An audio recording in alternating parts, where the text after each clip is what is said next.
બાલીસણા ગામમાં નવા અભિગમ સાથે અનોખી શિબિરનું આયોજન કરવામાં આવ્યું। ગરમી અને વેકેશનના સમયમાં જ્યારે અનેક લોકો પોતાના વતનમાં કે ગામમાં સમય વિતાવવા જતા હોય છે, ગામમાં પણ કોઈ સર્જનાત્મક પ્રવૃત્તિ કરવામાં આવે તો મોટી સંખ્યામાં લોકો તેનો લાભ લઈ શકે છે। આવા જ હેતુથી પાટણ જિલ્લાના બાલીસણા ગામ ખાતે એક અનોખી શિબિર યોજાઈ છે। બાલીસણા યુવક મંડળ આયોજિત સન ટુ હ્યુમન ફાઉન્ડેશન દ્વારા પ્રેરિત નવા દ્રષ્ટિકોણવાળી આ 4 દિવસની શિબિરમાં તંદુરસ્ત અને આનંદમય જીવન જીવવાની કળા, સમ્યક આહાર, સમ્યક વ્યાયામ વિશે ગામલોકોને માહિતગાર કરી વિવિધ પ્રવૃત્તિઓ કરાવવામાં આવે છે।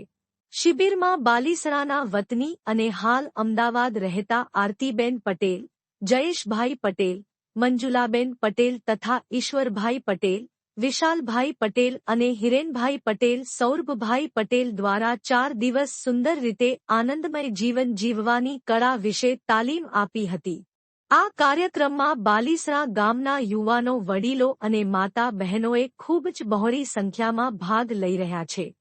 મહત્વની વાત એ છે કે આ શિબિરમાં દરરોજ સમ્યક આહારની સમજ આપતો નાસ્તો આપવામાં આવે છે।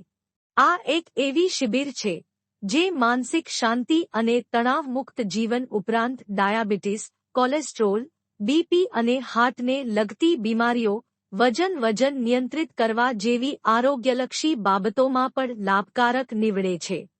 આ એક એવી શિબિર છે, એમાં શીખવેલી બાબતોને જીવનશૈલી બનાવવામાં આવે તો વર્ષો જૂની દવાઓ છૂટી જાય છે।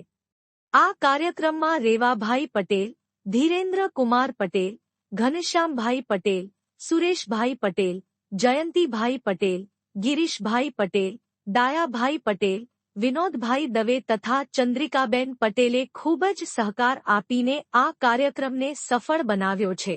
ગાયત્રી પરિવારે આ કાર્યક્રમમાં વ્યવસ્થાના ભાગરૂપે સહકાર આપ્યો તે બદલ બાલિકા યુવક મંડળ તથા આયોજકોએ તેમનો આભાર વ્યક્ત કર્યો હતો। અહેવાલ શ્રી વી કે ડાભાની।